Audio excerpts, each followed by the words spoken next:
back again with another episode of the Topwater podcast. And so last week, whenever I got out there, I have noticed that they are moving out. So they're not staying back into the back of that cove that I was fishing in. So they have started to move out to the outside.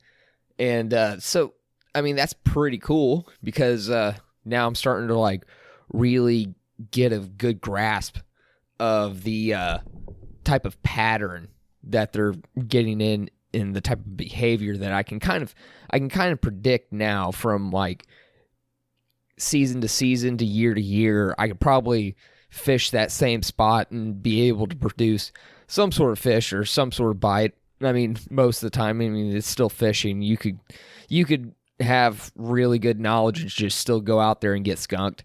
I mean, being out there in the wintertime, it was hard. I mean, wintertime is hard fishing. It really is. You kind of have to be like dedicated to it in order to really excel at fishing during the winter, because I mean, it's miserable. Your fish, it's cold, it's windy. You know, you're not. They're in specific places. You know, it's and sometimes you're fishing some of the worst conditions you could ever fish as far as like water clarity. It'll be like 40 degrees and muddy, and good luck finding a bass. Especially good luck finding a bass that'll eat. You know, I fish those days, and those days, I mean, if I go back and see that sort of water clarity during that sort of temperature, I am not fishing. I'm just going to go home. I mean, I probably will just turn around and go home, not even unload the kayak, and, you know, not even give it a shot. No, I mean, there's some days you can just pretty much just call it, and I think that's one of those days, you know, or pack up and go to a different spot on the lake. Hopefully it's not muddy over there, but even then, you know, I mean, it's those days are the roughest, but you know, it's kind of getting back into the good days of fishing and the exciting days of fishing and the days that, you know, I look forward to. I look forward to getting out there on the weekends and trying to get it hard. You know, that's didn't sound right, but like just go out there and just really just fish hard and like try to go and learn something new, learn a new pattern, fish with a different bait, you know, fish with different equipment and different rods. So, like, I've been kind of enjoying these little outings, but now it's like it's time. I fished this one little spot, and I have a pretty good idea on this spot, but I think it's time to move to a different area and just kind of fish that specific area. As far as, you know, like finding new spots to like actually fish and finding different places that kind of require a different type of, you know, fishing or a different technique or something like that. I just, you know, I try to improve as far as like getting better and working on this as like it's a skill. You know, that's really what I've been striving to do, is to just basically find, like, I really enjoy fishing and I want to get better at it.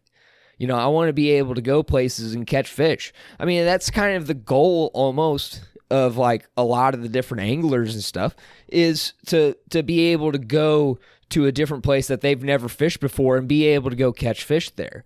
You know, I mean, it's all well and good. You catch a fish, you know, every once in a while, but if you're not like trying to connect the dots and, you know, link each fish together and figuring out what you're actually doing and what they're actually doing, you know, and really just kind of understanding the the different movements and the different behaviors that bass will actually usually, just kind of repeatedly do, because they're going to do it over a long period of time, but they're going to do it from year to year to year. They don't really change too much.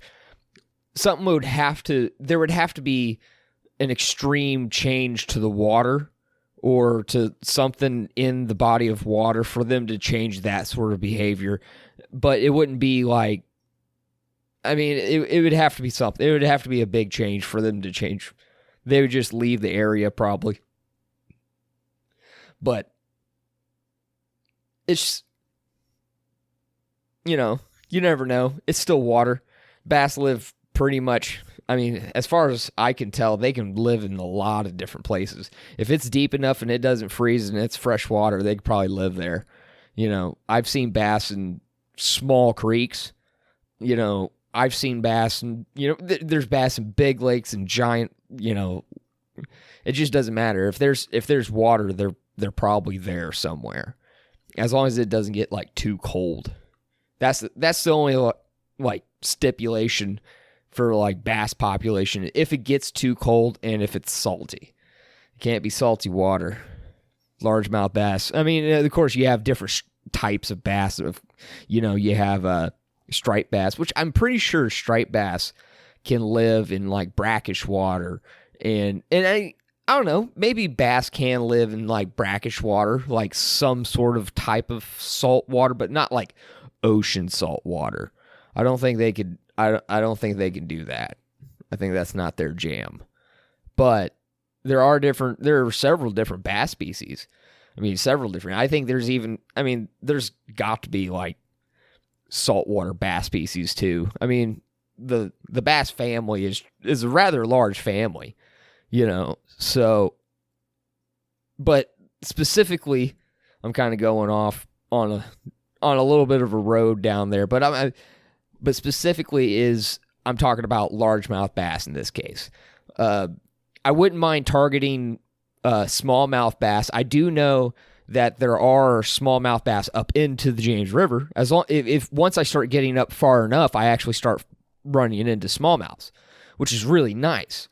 Because I actually really enjoy fishing for them. I don't fish for them often, but there's been a couple of times I've gone up into the river and, just portage through some rapids and stuff. It's not that hard. And it's actually kind of nice going upriver because when you have to go back to your car, you just float downriver. You're just going downstream. So it's a lot easier to get back.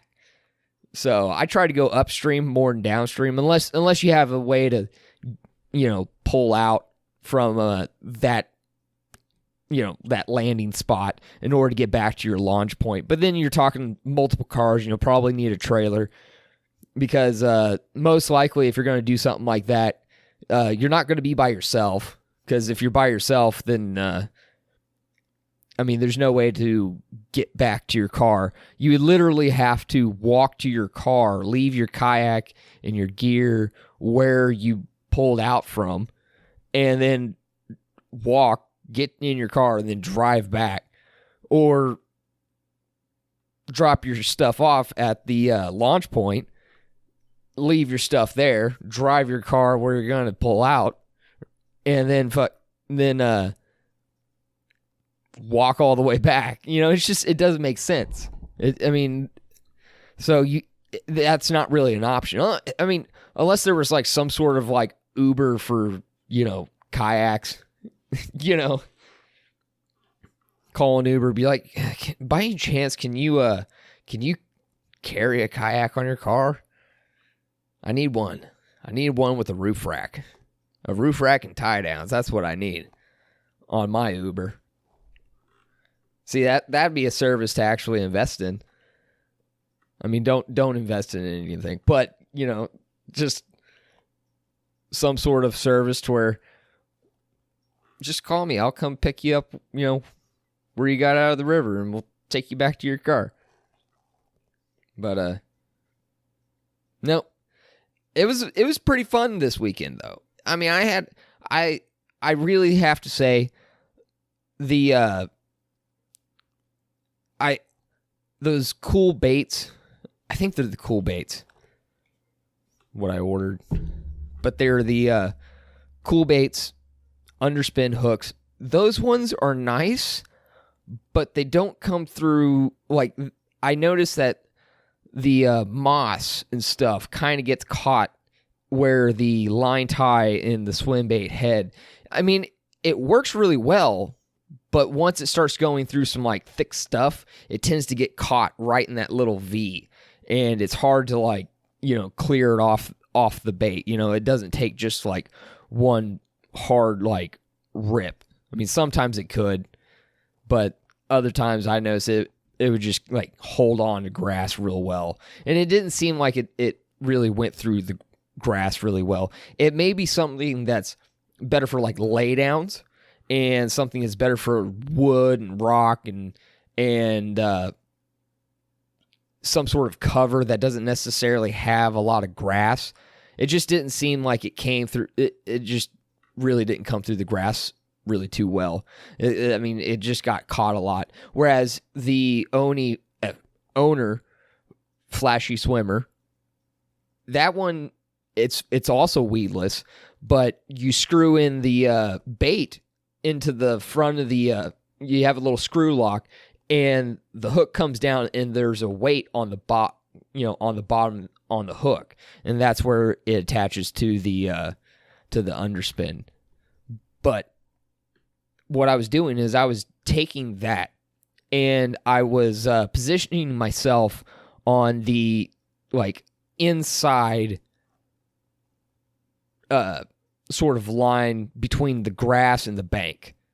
So that way I could cast out and reel my bait from the more open water into the shallow area. I just kind of felt like the presentation that I wanted to show was, and I felt like I could get bit off of, is bait running from like deeper water, which would be a place of, kind of a hazardous place for bait fish, into somewhere that's going to be safe.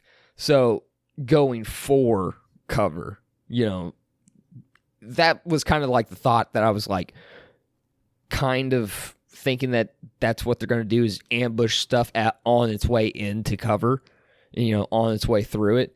So I kind of positioned myself on the inside, and I was able to like cast out. I ended up hooking one, and it was a nice little pound and a half. Not a huge one, not a giant, but it's kind of a proof of concept. So I just kind of took that and like, okay, well, I'm just going to keep applying that as I move around the bank.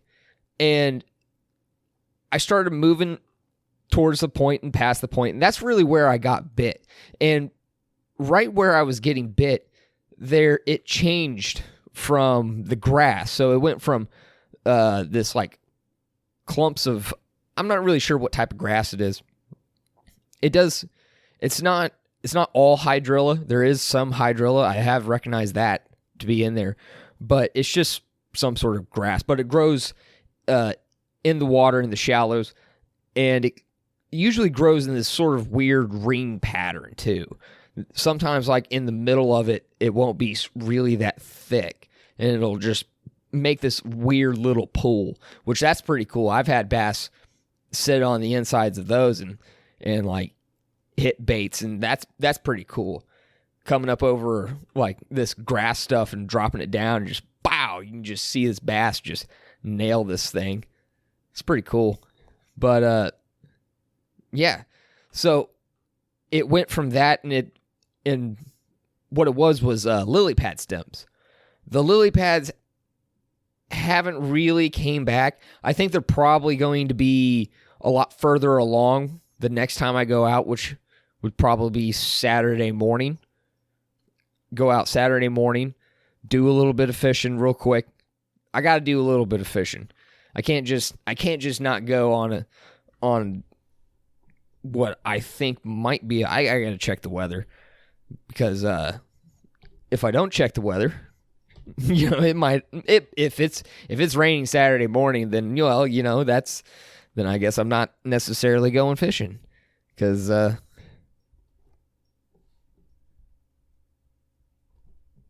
That's not what I necessarily want to do, is fishing in the rain. Let's see, Saturday. Boom. Okay, so it's going to be 63 degrees is the high. Yeah, Friday is going to... What's Friday? We're actually going to check the weather. Checking the weather with Justin. This is the weather report for Springfield. Just remember, it's not going to be accurate. It's going to be kind of accurate. So, it looks like Friday there's going to be AM showers, which that's not really that big of a deal. But it is going to drop. I mean, it seemed like it's still staying kind of cold at night. You know, tonight it's going to be 45. Tomorrow is going to be 42. Thursday, 49. Friday, 36. 36 Friday night. 64. So it's going to be cold in the morning, which kind of sucks. But it's also you kind of have to think about it like this, is the places that are going to warm up the fastest. And those are going to be the key points, and those are going to be the high percentage areas. And those are the areas that I'm going to want to target, is those areas. It's the areas that are going to warm up the fastest, which are going to be probably, your northern banks, your wind-blown banks, and probably shallow, muddy water. I'm going to be fishing shallow, muddy water. Let's see. So for Saturday, it looks like generally sunny with a high of 64 and a wind, let's see, southwest at 5 to 10 miles an hour. That's not bad. That's some good kayaking weather. Some very, very good kayaking weather. But, get out there just early. I'm just going to have to wake up. What I'm going to have to do is I'm just going to have to wake up, get everything loaded, just to make sure that I have everything ready to go Friday. That way is I can just wake up, get everything loaded, get out there, and do a little fishing, do a little bit of filming. Hopefully I can get out there early in the morning and get some sunrise shots and actions and stuff. That'd be pretty cool. I would be down with that. But yeah, it's starting to turn up because they're getting more aggressive too. That's another thing. I've noticed that they've been getting a little bit more aggressive. But all the ones that I hooked into, they were all right about the same size. They're all right about like a pound and a half. They weren't like huge, big, they weren't 2 and 3 pound males. They weren't, big old females. I'm not really sure where those are at. I'm still looking for them. But you know what? I will say, if I had a bow fishing setup, I could have been just nailing carp. There was just carp everywhere. I'm pretty sure it's the carp spawn, and they're just up there just thrashing around, and it's crazy haywire. Just like I rolled through it just to check it out and fished around them a little bit. I did get a bite off of a bass. I didn't get a good hook set into them, unfortunately. That just happens from time to time. But there was just carp everywhere. I was seeing big carp too. I was seeing 20-pound carp. Imagine hooking in one of those things. Hooking into a 20-pound carp. Jeez. The fight you would have on that. You would... It would take you a minute to get that thing in. And it would be pulling you everywhere. Because that thing was huge. For sure huge. Imagine if bass got that big. Oh, that'd be great. I would love to catch a 20-pound bass. Well, first I would love to catch a 10-pound bass. There's no 20 pounds. Because they would have to grow an inch a year. And I think they only live to 12, 13 14, something like that. They don't live like super duper long. Some do. Some live longer than that, but I don't think they ever really get any bigger, than I think the world record's like 17 or something like that. 16 or 17. But still, hooking into a monster bass. The last one that I caught that was like of size was the 5-pound bass that I had on that jerk bait. That was pretty cool. That one was pretty cool. Just because what I did was I came out and I pulled out of the little dock area, the little launch point, and I started paddling across, and I got to the area to where it goes from being kind of deeper and into like a shallow mud flat. And that mud flat during the summertime, there's a lot of grass, there's a lot of, lily pads, and there's all this different stuff that's going on there. So it provides a lot of, safety and security for all the bait fish around there. So a lot of bass will pull into the shallow area and feed on them in the summertime in the shallow area. But during the wintertime, it's cold as heck, and those bass are just going to be kind of deep off into the water. So what I was thinking is I was going to use a jerkbait, because at the time I was really just kind of gung-ho on trying to just use that jerkbait and be able to start producing fish, because I do feel like that bait in particular is one of those baits that it's a good like skill to have in your toolbox. It's a good thing to be able to pull out of your back pocket. It's like, above all else, if the bite gets tough, I can use this and be able to get a bite. It's like, for some people, it's, fishing a Senko or a Ned rig, something like that. But, I find also having something like a jerkbait and being able to work a jerkbait on maybe some of those a little bit more active fish, and maybe be able to, get a good bite out of them, or like some sort of reaction bite, I should say. But no, it's, well, and here's another thing is, if we're, it just said showers, AM showers on Friday, and I think we're supposed to get a little bit of rain on Thursday as well. But there could be water still pushing in there by Saturday morning. So it could be rising water going to look for the muddiest water in the places that are probably going to warm up the fastest. That's probably what I'm going to look for, is that right there. And I'm going to look for probably like the edges of that's probably what I'm going to do. I'm going to find that. And if there's like, because where I'd be fishing is there's lily pad stems that kind of go all the way around it. And so what I'll probably end up doing is fishing the outside edges of those lily pad stems.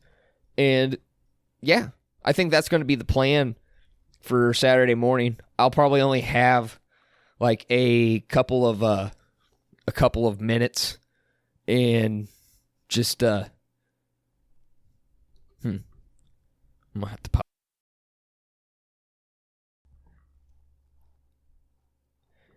And well, we're back. I had to take a little potty break. I had to take a pee. But yeah, so that's gonna be the plan. I'm gonna go out there, and I'm going to be throwing a chatterbait around, some black and blue, and I'm probably going to be throwing a swim bait with rigging up some sort of swim bait, just bringing it through those lily pad stems, and just seeing if I can't, pick up a few that are feeding on shad early in that morning. But I really don't expect them to start biting until after that sun comes up. I'm going to, you know what? I feel like I want to throw a frog on, even though it's going to be cold. But I feel like it's also shallow enough it might just work.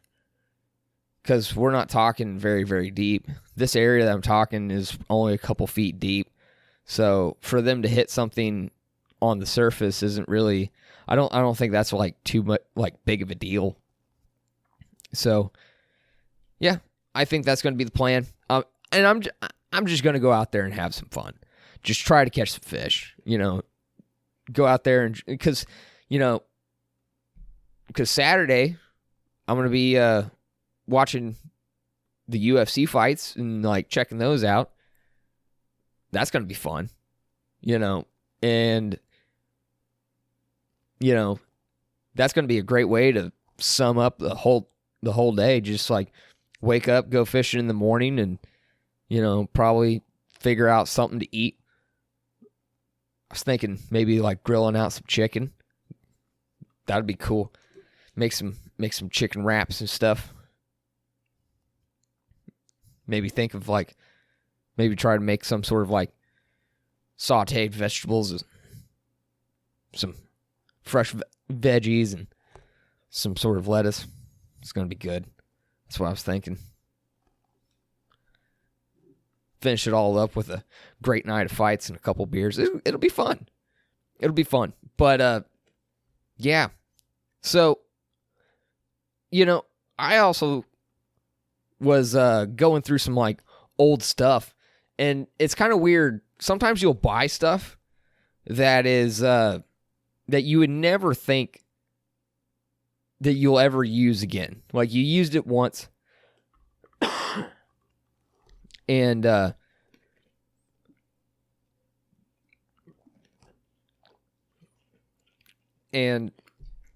what it is are these little swim baits made by Bass Pro. I bought them a long time ago, and I didn't know what I was doing. I put a hook in them, and I was like, this is not going to work. I do not have whatever gear I need for it, or whatever it is. But I was checking them out, and I was looking at it, it's like, man, these would actually be pretty decent little, check that out, little chatterbait trailer.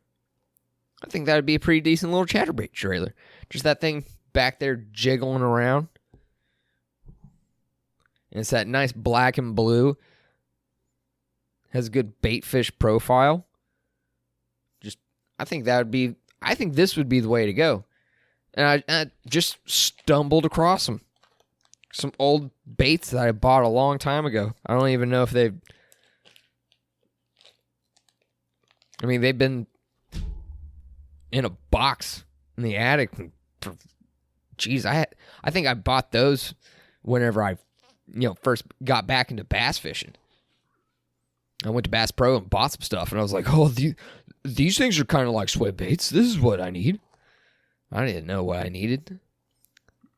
But looking at those would be great chatterbait trailers. I think it would. I'm going to have to throw one of those onto my chatterbait and just zing that dude out and just bring him in. See if I can't catch a couple on that. I like throwing that chatterbait, but and here's another thing. It's like I get a little bit bigger bites, but I don't get bites as often. It seems like the smaller ones don't necessarily go for it. But when I'm fishing the the underspin with the Strike King Rage Swimmer, I had to think about it. Sometimes I throw a Kai tack onto it. They're fatty swimmers. But it's essentially the same bait, just different companies. So it's really more up to preference. But I use the that pearl white, or the one that's the Strike King is the pearl white flash, which it has pearl white on the top, and the bottom has, I believe it's clear, and it has like silver flake into it. So that one seems to work really well for me. And I think for one thing, it works really well because being fished in a little bit dirtier water. So it needs to be kind of bold, and that's kind of what it is. But I don't seem to have I don't seem to have really too much luck on anything else.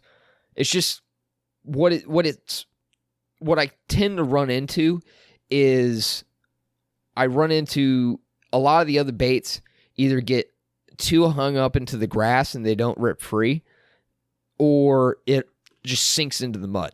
Like, I don't fish a jig there, and the reason why I don't fish a jig is because it sinks. It sinks into the mud. Maybe like a swim jig. But as far as like other jigs, I typically don't fish them. Now, I do fish weightless stuff a lot more, or like some sort of, what's not a bad rig is the Mojo rig. It's pretty much a finesse, it's a finesse form of a Carolina rig. So that's pretty much what it is. It's just weightless or some sort of like finesse Carolina. Or you kind of have to use something that's a little bit more reactionary. So, and even if you do need something to like swim, one of the things I was doing was I was taking one of the rage bugs, and I had that thing weightless, and I would just slow swim it through the water to where it was still subsurface, but I just kept it going, and I just barely just walk it, and I just have bass every once in a while just come out and just hit it. It looked like a really lazy bluegill or something, because I think it was green pumpkin blue, which, it just sat there and just lazily swam because, I was slow reeling it too, but it was also weightless. So all I had to do is just make sure that it didn't like fall too much, just kind of swim it. That sort of technique. I keep thinking, you know what? I keep thinking that I just need to throw on a Senko and fish a Senko. But I also, it's kind of hard for me to fish a Senko. And every time I fish a fluke there, I catch not bass. It seems like so far this year I've caught it was probably, I didn't weigh it, but it was probably like 4 or 5 pound channel cat. And also I caught a crappie. I don't know. I haven't caught a bass. I don't know why. Seems like something a bass would eat. Catching catfish and crappie. I'm doing something right. Like I think you got to be doing something right. If you're catching bass and not bass. If you're catching catfish and crappie, you're just one species away from actually, getting what you want. There's not too many other species in there. Watch, for some reason there's like muskies in there. That'd be cool. Those are some toothy critters to be, dealing with. I don't know what I would do. I don't know what I would do if I caught a giant ass muskie. I do have lip grippers. I do have a set of lip grippers, so I have something to like be able to deal with them. But also at the same time, they're not very big lip grippers. I thought they'd be bigger than what they were. And but so far they've really just been holding up, So I haven't really worried about them or anything like that. Like, one of the things I will do is I have it attached to my staking pole, or it's a broom handle. But I have some rope attached to it with a little carabiner on it that I usually attach to my anchor wizard. Well, what I did is I took those lip grippers and I, attached it to the anchoring pole that's, sitting in my kayak. And these smaller fish, I'm not really worried about them, being able to pull off of there. So what I do is I just kind of just leave them in the water attached to that pole that's sitting into my flush rod mount holder. And because of that, they don't go anywhere. Really what they do is they sit underneath the kayak. I notice that's what they do, is they'll just tuck themselves right underneath the kayak.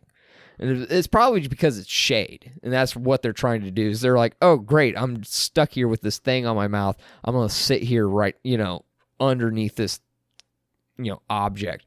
But it also gives them a time to recoup and be able to release, more unharmed. It kind of allows them to chill out and kind of, I don't know, get back to baseline, I guess. That'd be the kind of the best term to really kind of put for it.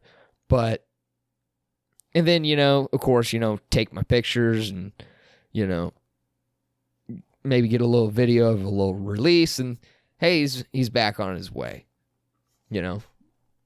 which is nice to have one of those. But I wish these were like bigger, because it seems like if I catch something like a, 5-pound bass or above, they might just like come off of that thing. I feel like that's kind of what would happen with that. I mean, I don't think those things are going to like, they might hold on to it. I don't know. I don't feel like super confident that those things would actually like hold on to a bass that size if it started like really trying to thrash around. I think it'd pop open. I just don't think that those are really meant to handle that. They can handle smaller bass, maybe. And also if I'm holding on to them. If I'm holding on to them, they're not going anywhere. They're not getting off of that. It's pinching them. Their lip would literally have to like fit through a spot that's smaller than their lip. So, they're not getting off. They're not going away if I'm holding on to it. But then, if you're talking about, needing two hands in order to get the phone open, and, in order to take pictures, and like, or like to readjust your bait while you're waiting for the fish to recoup. If it decides to give a good heave ho, it might just pop that thing, open. So that is kind of one of my concerns, but it is kind of nice to have lip grippers now, because now when I do hook into channel cats and stuff like that, I don't necessarily have to stick my hand into these channel cat's mouth. I can just lip grip them with the lip gripper. That's pretty cool. I like that. That's my new little favorite little dealie that I got. My little tool. But yeah, it's really handy to have. Because you know what? It really kind of makes up for not having a net. I kind of feel like having a net is really only good whenever you have a big bass and you don't have a good hook in him. But also whenever you have like some sort of like jerk bait to where it has like 3 different treble hooks, something like that, to where you have a lot of treble hooks. You don't really want to get your hand close to it, but you do want to get the fish like secured, so that way you can quit fighting the fish and you can start removing hooks off the fish, and it's really good for that. So that's what I do like about a net. But the only problem is my net that I had, I ended up catching a big bass. It was like a 5-pound bass, and it was the bass that I was mentioning earlier. Because what had happened is I had came across, cast downstream, didn't catch anything. Turned to the other side, cast. No. First time I cast upstream. Second time I cast downstream. And when I cast downstream, I was twitching it back. Boom. I felt it just smashed it. And I'm like, what? And I set right into it. And I knew it was big. It was taking drag. And it was one heck of a fight.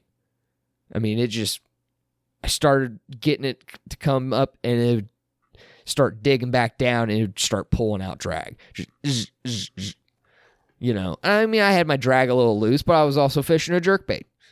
You know, you don't want to bend your hooks out. And if you have a big bass, I mean, let them run a little bit.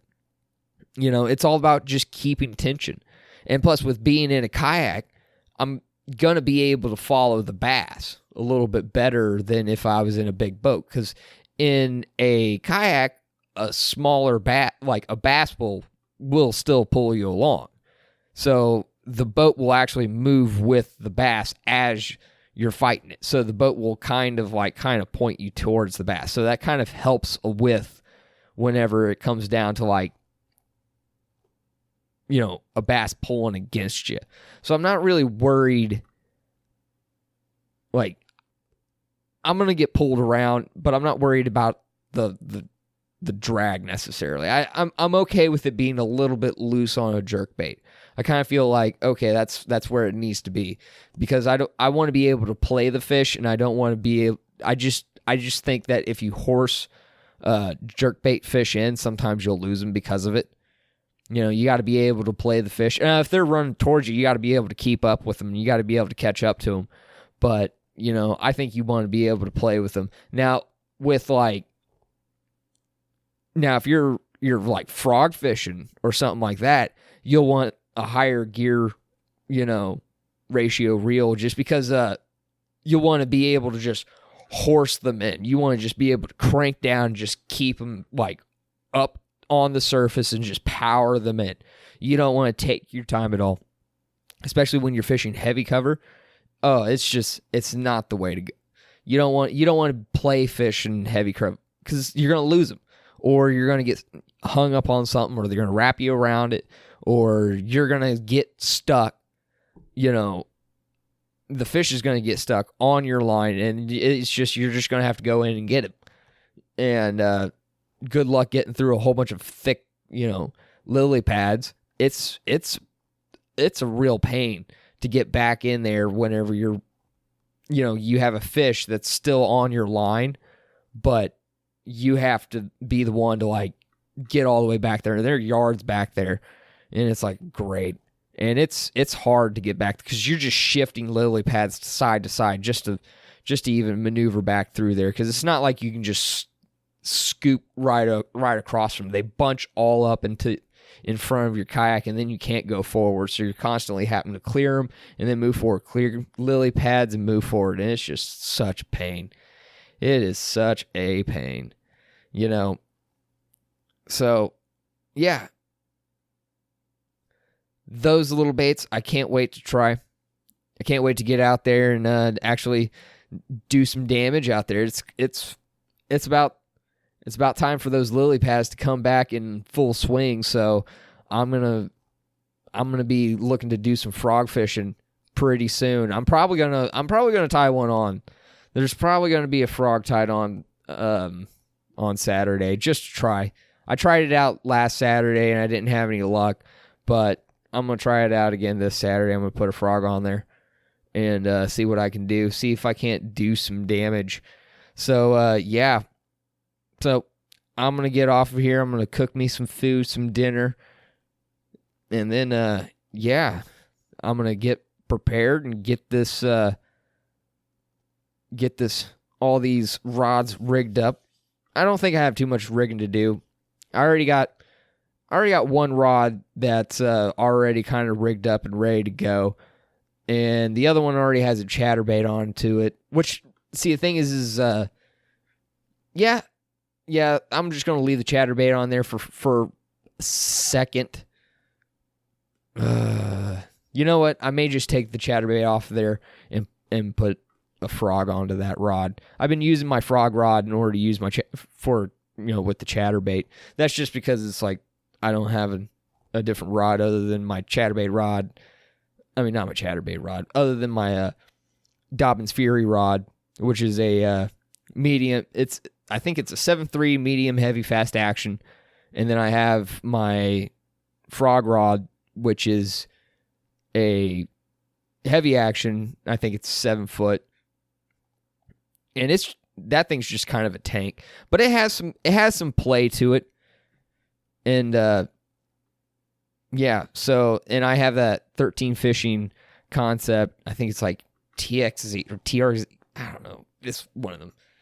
Some TLC. But it's a good reel. I've already caught a bass off of that one. And yeah, I mean, I was able just to get it up on the surface and just crank that dude in. I just skied him in. I mean, he wasn't that big. I think he was probably about like 1.5 pounds, something like that. You know, you're able to ski those ones in. But, you know, that's what it's for. It's for those like heavy hook sets and just power fishing. It's just I got to watch how fast I work the bait, because I can get that chatterbait moving through that water. I can get it just rocketing through that grass just way too fast, and it just kind of needs to be slow and just bumping into stuff. And, you know, I don't need to like just haul balls along these lily pads. Just wah, you know, they wouldn't be able to hit it. There's probably ones, you know, swiping at it but missing, and I just have no idea. You know, so I have to remember to really slow down with that rod, because I can get it going, because it's meant for my frog.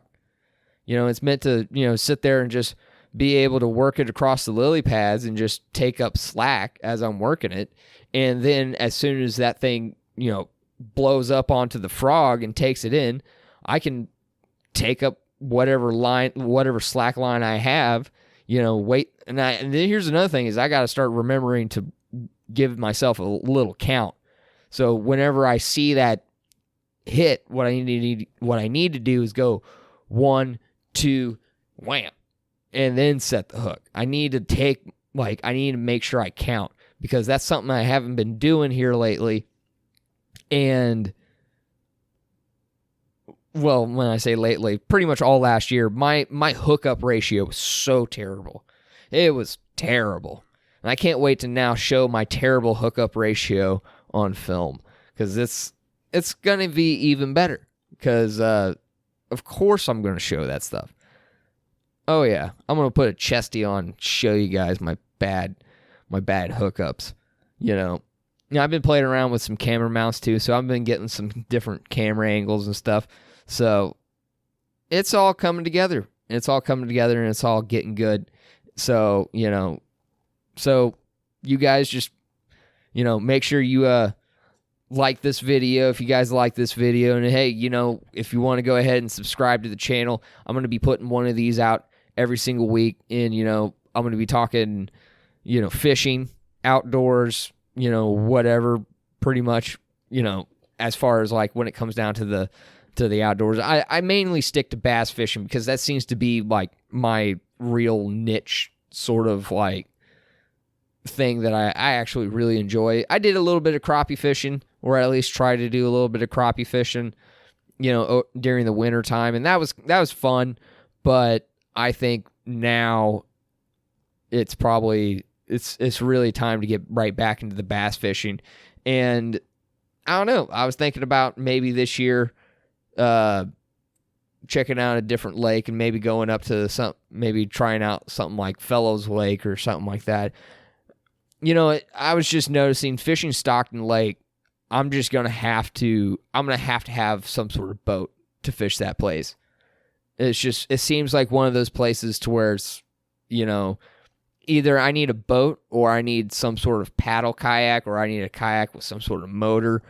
You know, I need something. You know, I need something to be able, like if I had like one of those, I don't know if you've seen those new Ascend kayaks that they came out with, and you're able to put a trolling motor onto the like the front of the boat or the back of the boat, or like a little electric outboard or something like that.